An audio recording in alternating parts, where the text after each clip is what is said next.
Hello अनि मिजु सबैजनालाई स्वागत छ मेरो आजको नयाँ भिडियोमा। सो आज चाहिँ हो 20 अक्टोबर अनि हामी चाहिँ हाम्रो दिवाली चाहिँ हाम्रो नयाँ रुममा मनाउन गर्न गइरहेछु। र यहाँ तपाईँले देख्नुहुँदैछ दिदी र म चाहिँ अलमोस्ट चाहिँ हामीहरू रेडी भइसकेको छ र हामीले यता साइडमा नै हामीले सबै कुरा रेडी पनि भइसकेको छ पूजाको लागि। अनि अब चाहिँ एकछिनमा चाहिँ हामीहरू पूजा गर्न सुरु गर्न गइरहेछु। यहाँदेखिको चाहिँ तपाईँहरूले हाम्रो रुमको बाहिरको वेदर चेक गर्न सक्नुहुन्छ। सबैजनाले दिवाली सेलिब्रेसन गर्नुहुँदैछ, पटेकाहरू पनि पड्काउनु हुँदैछ र तपाईँहरूले हेर्न सक्नुहुन्छ र वेदर पनि एकदम रमाइलो छ। अनि तपाईँले यहाँ तलतिर हेर्नुहुँदैछ, तर तलतिर हेर्नु पनि सबैले मनाउनु हुँदैछ र मलाई यस्तो हेर्दा पनि सानोको याद आयो कि मतलब हामीहरू पनि सानो हुँदाखेरि पुरा पटेका पड्काउँथेँ। यहाँ कस्तो नानीहरूले पड्काउँदैछ, उनीहरूले पनि धेरै रमाइलो गर्दैछ। अनि अब एकछिनमा पनि हामी पूजाहरू गर्ने गइरहेछु। अनि योपालिको पूजा चाहिँ दिदीले गर्नु हो अरे, किनकि लास्ट टाइम चाहिँ मतलब पुरानो घरमा चाहिँ मैले गरेको थियो। सो योपालिको नयाँ घरमा चाहिँ दिदीले गर्नुहुने अरे। अन्त यहाँ चाहिँ दिदीले पूजा गर्नु हुँदैछ। अनि अब केहरू हुन्छ सबै कुरो नै गर्ने हो हामीहरू यहाँ अब। अनि हामीले पूजा स्टार्ट गर्दाखेरि चाहिँ अलमोस्ट 8 बजिसकेको थियो। अनि तपाईँहरूले चाहिँ मेरो भिडियो चाहिँ कहाँबाट हेर्नुहुँदैछ मुनि चाहिँ कमेन्ट गरिदिनु होला। अन्त यहाँ दिदीले पूजा गर्दाखेरि चाहिँ म पनि दिदीलाई हेल्प गर्दैछु, किनकि लाइक सानो सानो चिजमा पनि अब हातहरू बटाउनुपर्छ, किनकि हामीहरू दुईजनासँगै बस्ने हो होइन। अन्त अब मिलेर गर्नुपर्छ सबै कुरा। अनि त्यही भएर म दिदीलाई मतलब दिदीलेसँग चाहिँ सघाउँदैछु यहाँ बत्तीहरू बाल्नमा। मतलब किनकि योपालि चाहिँ हामीले लाइटिङहरू लाएन नि त कि मतलब हाम्रो दुवैजनाको विक अफ थियो, तर भए पनि अब जति सक्दो हुन्छ हामीले चाहिँ गरेछौँ। दिवालीको अवसरमा हामी चाहिँ दिवालीको गाना बजाएर हामीहरू चाहिँ पूजा गरिरहेछु र हामीले चाहिँ अलमोस्ट यहाँ चाहिँ पूजा गरिसक्यो नि त। अनि यहाँ मेरो दिदीले चाहिँ बाहिर पूजा गर्नुहुँदैछ दैलोमा। अनि यहाँ मैले अलरेडी दियोहरू चाहिँ बालिदिएको छु हो। अनि यहाँ दिदीले चाहिँ दियोहरू चाहिँ राख्नुहुँदैछ र दिदीले चाहिँ दैलो सक्नुभयो नि त। अहिले चाहिँ हामी यहाँ आरतीहरू गर्दैछु। आरतीहरू सबैतिर गरेर दिदीले मलाई दिनुहुँदैछ। सबैतिर गरेर सकेर चाहिँ अब हामी चाहिँ टिका लाउनु बसेछु। दिदीले मलाई टिका लगाइदिनु भयो र धेरै राम्रो आशीर्वाद दिनुभयो र मैले पनि दिदीलाई टिका लगाएर आशीर्वाद दिनुभयो। अन्त दिदीले मलाई यहाँ दक्षिणा दिनुभएको छ है, हेर्नु है हेर्नु, दिदीले मलाई 20 लाख दक्षिणा दिनुभएको छ। सँग चाहिँ म यहाँ फुल पाइरहेको छु, मैले चाहिँ फुल अड्काएँ। अन्त यहाँ दिदीले स्विटहरू ल्याउनु भएको थियो होइन। अन्त म चाहिँ धेरै गुलियो खाँदिनँ, तर भए पनि अब अहिलेको लागि चाहिँ मैले पनि खाएँ र मैले पनि दिदीलाई सानोबडे खान दिएँ, किनकि हामी दुवैजनाले गुलियो चाहिँ कम्ती खान्छ नि त। र पनि अब हामीले चाहिँ खाएँ। पूजा चाहिँ फाइनली सक्यो र यसको बाद चाहिँ हामीले पटेका पड्काउन आँटेको छु, किनकि पटेका चाहिँ लाइक पूजाको बाद चाहिँ पड्काउनै पर्छ। यो चाहिँ हाम्रो पहिल्यैदेखिको नै गर्छ, मतलब घरतिर पनि त्यस्तो गर्छ नि त। हामीले पटेका पड्काउँछौँ, यहाँ आगोमा पड्क्यो कि अन्त कस्तो डर लाग्यो क्या। अन्त हामीले चाहिँ लाग्यो कि तल गयो कि त्यसो लाग्यो। र त्यसो भए पनि हामीले चाहिँ यो फुलझरी पड्काउन फुलझरी गर्न आँटेको छु नि त। मलाई चाहिँ पुरा पटेका हेर्दाखेरि चाहिँ मलाई चाहिँ पुरा डर लाग्छ नि त। मलाई अब रमाइलो पनि लाग्छ, मलाई हेर्नु चाहिँ पुरा मनपर्छ, तर त्योसँग खेल्नु चाहिँ मलाई धेरै डर लाग्छ कि।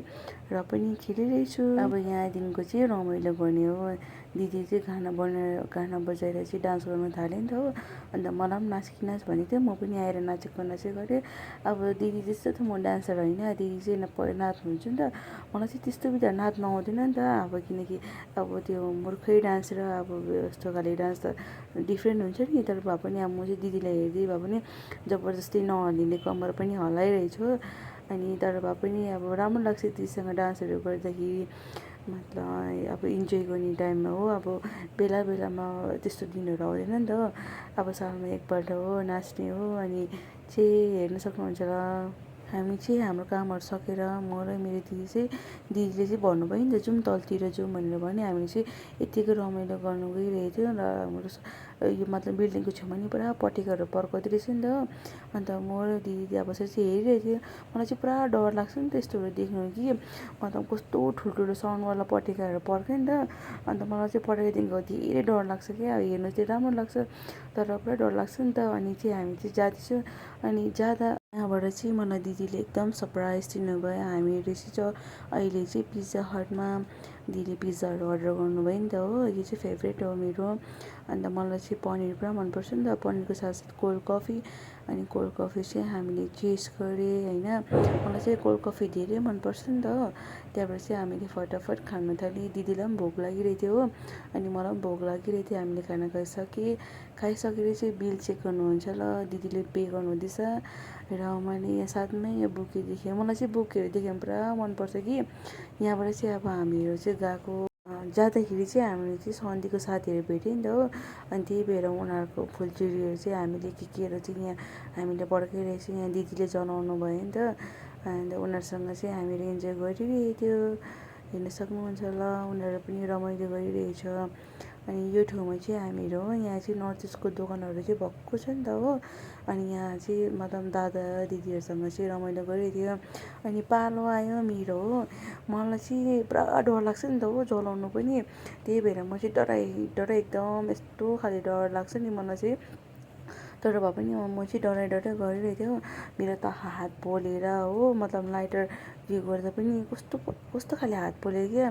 तपाईँले हेर्नु सक्नुहुन्छ र हो। मेरो त मतलब यो गर्दाखेरि त मेरो मतलब एक साइडको नियाज पनि पोलिरहेछ होइन। म त रातो न पिरो भयो क्या त्यो पड्काउँदाखेरि हो। तर भए पनि यहाँ दादाले चाहिँ आएर मलाई पुरा हेल्प गर्नुभयो नि त हो। मलाई एकदम डर लाग्यो नि त हो। अन्त कस्तो ट्राई गर्दा हो हुँदैन हो। त्यही भएर त आफै मेरो पाला हातमा पक्रिकन आफैले बाल्यो। तर भए पनि डर त लागिरहेको थियो। तर फेरि बालिसकेर नि मैले यति छिटो छोड्छु नि, हेर्नु न तपाईँले कस्तो डर लाग्छ नि त होइन। अब के होला होइन। त्यही भएर तर भए पनि म चाहिँ अब जबरजस्ती मलाई चाहिँ अब कस्तो बाल्नु मन लागिरहेको थियो नि त। त्यही भएर अन्त मैले चाहिँ यहाँ कतिसक्दो ट्राई गर्दैछु। ट्राई गर्दा चाहिँ एकछिन बादमा चाहिँ जल्ने हो। मतलब मेरो हातबाट चाहिँ एकदम नजलेको नि त। पुरा डराएर चाहिँ मेरो चाहिँ हातहरू उयो हुन्छ नि त, पुरा डर लाग्छ। किनकि केही भयो भने होइन, अब हात भनेको हातै हुन्छ। तर भए पनि यहाँ चाहिँ मैले गर्दैछु। तर पुरा टाइम लागेर चाहिँ फाइनली मैले चाहिँ गरेँ। तर गर्दा उल्टा गरेछ कि। अन्त उहाँ दादाले चाहिँ उयो मतलब घुमाइदिनु भयो, त्यही भएर चाहिँ घुम्यो, नत्र त घुमेको थिएन नि। अन्त यसरी नै हल्का इन्जोय गरेँ। त्यहाँबाट चाहिँ हामीहरू हो, यसको बाद चाहिँ हामीले चाहिँ फाइनली रुम पनि आइपुग्यो। भिडियो चाहिँ म यहीँ नै इन्ड गर्नेछु। Till then never forget to do like, comment, share and subscribe and see you soon.